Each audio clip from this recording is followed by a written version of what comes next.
Hi everyone, welcome back to my channel. Today I want to talk about the planetary transits for the month of September.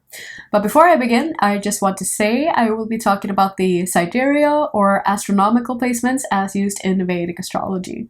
If you're new to this channel, hi! I'm RoseAnna. I'm a Vedic astrologer talking about planetary transits and new and full moon updates. So if you're interested in that, you can subscribe below. You can also find me over on Instagram at Starlight Inspiration, where I post new planetary updates every week. So last month began a quite huge focus on the retrogrades, and this will be continued even through this month. During the beginning of September, we will actually have 6 planets already in their retrograde cycles. And on September 4th, we will have a huge shift where both Venus and Jupiter change their direction on the same day. But September as a whole feels like a month of introspection rather than taking new action and launching a bunch of new projects, because we will have so many planets in the retrograde cycle this month. So first off, on September 4th, Venus will turn direct in the sign of Cancer, at the same day that Jupiter will station retrograde in the sign of Aries. So September 4th really feels like a day of intense shifts, if you will. Venus has been retrograde since, I believe, the end of July. It's stationed retrograde in the sign of Leo. And so now it is in Cancer, and it will move forward again through all of those degrees that it has previously transited while in retrogression. So there's a lot of potential conflicts resolving. It's a good time for finding solutions, looking to common ground, thinking about how to solve problems and how to create the sort of relationship that we desire in the future, and to start building that already. So because Venus moving through the same degrees as always when any planet has been retrograde and is moving forward, it will pass through the same degrees. So it's a time of conflict resolving and for finding solutions. So if there has been any issues surfacing with Venus retrograde, now's a great time for looking to how to solve them and how to find solutions. And well, as I said, on the same day, Jupiter will station retrograde in the sign of Aries. So Jupiter in Aries is looking to, because Aries is a sign of, it's a dharmic sign, and Jupiter is a main force of dharma in our life. So it's a time where we are more considering what our dharma is and what our truth is. So, and especially in the sign of Aries, this deals a lot with those types of personal beliefs, personal ideas, and what would you say, those convictions that in a way are the ones controlling our actions. So when Jupiter stations retrograde here, it can be a time where we start to reevaluate our personal beliefs and our personal truths. It can be a time where suddenly we realize we are questioning beliefs or convictions that we've held for a long time, which suddenly we begin to question whether they actually resonate or not. It could be a time where we are realigning our values even when it comes to ourselves, our individuality, and our personal beliefs. And it could also be a time because Jupiter in the highest sense is a planet of faith, hope, and optimism. But the shadow side of Jupiter can be quite stubborn and even dogmatic, and can be, what would you say, rigid in our convictions, and even wanting to impose our convictions on other people. So when Jupiter turns retrograde here, it can be a time where we suddenly get to face our own not our own faults, but where our convictions falter, let's say. So it could also be a time where we begin to question our teachings, or the teachings that we adhere to, and how we each live our teachings in our daily life. Because if we have teachings that, for example, when it comes to our faith and the way we view our world, these teachings sort of not direct our actions, but they influence our actions to a high degree, at least the way I see it. And so if we start to question all of these things, it can mean we are reevaluating our teachings, or it could also mean that we suddenly get urges to seek new teachings that feel more in alignment with where we are today. So it can be a time of humbling ourselves, if you say that, and making us question our beliefs and sort of reevaluate our beliefs even. But as a whole, September has a lot of still a lot of retrogrades, and the first half of September, especially before Mercury stations direct again on September 15th, I believe. But especially before then, it is a month of introspection, and because whenever a planet is retrograde, it signifies a time where we are sort of called to take pause and reflect and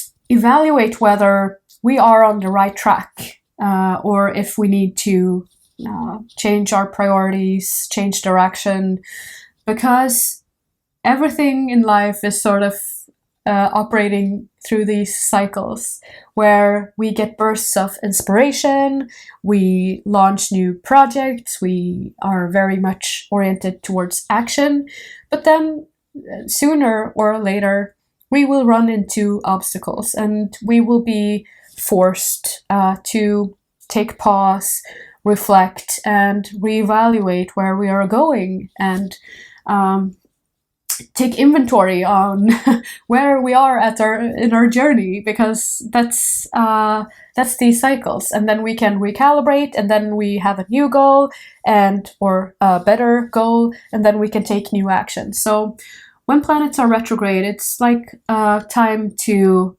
recalibrate and reevaluate where we're going, our goals and our vision, and whether it's anchored in our emotions or if it still feels aligned.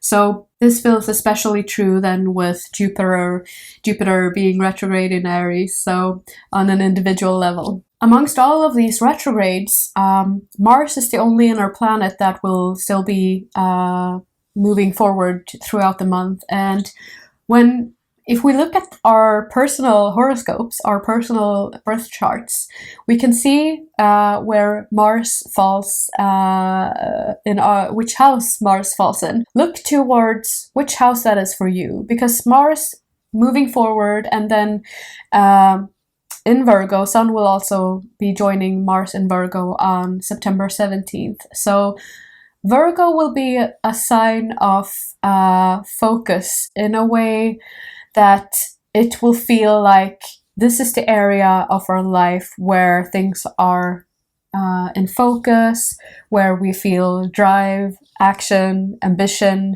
And so look toward which house this falls in your own birth chart, and you can see which area of your life will be more in focus. Sun moving into Virgo will also increase because Sun is a huge force of illumination, and wherever Sun goes in the zodiac, we have a natural focus on that area. So Sun moving into Virgo will mean that we get an increased focus on our health, on healing, on creating daily routines that really serve us, that benefit us, and especially those daily routines that pertain to either our work or our health, because Virgo deals a lot with those things that we do every day, and the type of work that we do every day, where we need to apply ourselves, make things happen. So those daily tasks or daily chores very much resonate with the sound of the sign of Virgo. So there's a lot of focus on this during the second half of September as well, when Sun moves into Virgo. So happy birthday, all Virgo suns, myself included. So this is a great time for creating or either enforcing or reinforcing those daily routines and being more disciplined in our actions, those daily routines that either help us in our work or that help us create organization and optimizing our workflow, or those routines that are beneficial for our health. It is a great time to focus a little bit extra attention on that this month. Another important transit, or interesting transit, let's say, is that this month Rahu will move into the Gandanta point between Pisces and Aries. So Rahu and 𝒂𝒏 are the nodes of the moon, and they are always moving in a, if you look at the astrological chart, they are always moving in a counterclockwise direction. And this also has a lot to do with the story of Rahu and 𝒂𝒏 and how they are doomed to be the influences of time and time as we know it. And so they are always moving in this counterclockwise manner. And this means that Rahu is now on 1 degree in Aries, but will in September, I believe it was September 14th, will cross the line or the degree point between 1 and 0 degrees. So, and Rahu and 𝒂𝒏 move quite slowly backwards through the zodiac. They move one sign every 18 months. So they move quite slowly backwards, but now they will move closer and closer to the 0 degree point between Pisces and Aries. And so this can be a time of, because Gandanta, of course, then is the karmic knot, and it means a position between signs where both the sign and the nakshatra change at the same degree. So there's no bridging nakshatra operating behind it and, what would you say, easing the energy from one sign into the next. So it is a rocky transition or a turbulent transition between signs. And so whenever a sign crosses these Gandanta degrees between a water sign and a fire sign, we are in for a little bit more intense transitions and intense shifts. And so Rahu and 𝒂𝒏 are the forces of, well, they are karmic forces, and they are, Rahu is the insatiable desire and the experiences that we are searching, that we are currently lacking and that we need to experience. And 𝒂𝒏 is those experiences that we have already managed to have and that we have already completed, if you will. So it's a significator of past events and past karma. And so it's also interesting because Rahu and 𝒂𝒏 are the eclipse points of the moon and the sun. So they are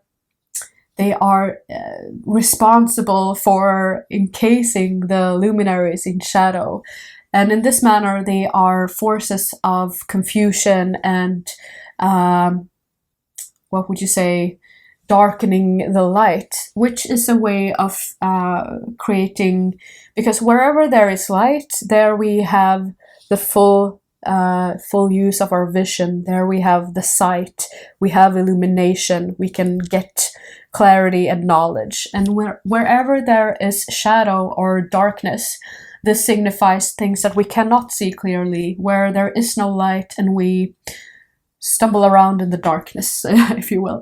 So Rahu and 𝒂𝒏 really has this energy of subconscious influences, of shadow and those things that are operating below the surface. So this is why Rahu and 𝒂𝒏 are often very much linked to subconscious patterns and things that operate in the in the hidden realms that we are not consciously aware of, let's say. So it could mean that when these two forces, or especially Rahu, then moves into this Gandanta position and is about ready to change signs, because remember, it's only a degree from then moving into Pisces. And when the nodes change signs, it usually means that we will all, each and every one of us, experience a shift, perhaps in our desires or in our motivations. And so different area of our lives will come into focus and other areas will fall to the wayside, if you will. So look to your own chart and see which houses that Pisces and Virgo represent for you, and you can see which things are eventually coming more into focus for you. And so when they change signs, it could be especially on because the Gandanta stretches from 29 degrees of Pisces into 1 degree of Aries, so they are in this a little bit more intense position right now. And there could be a shift in either desires or like events taking place that feel a bit unexpected, or even a little bit more intense because of this this Gandanta position they are, or that Rahu will be transiting into.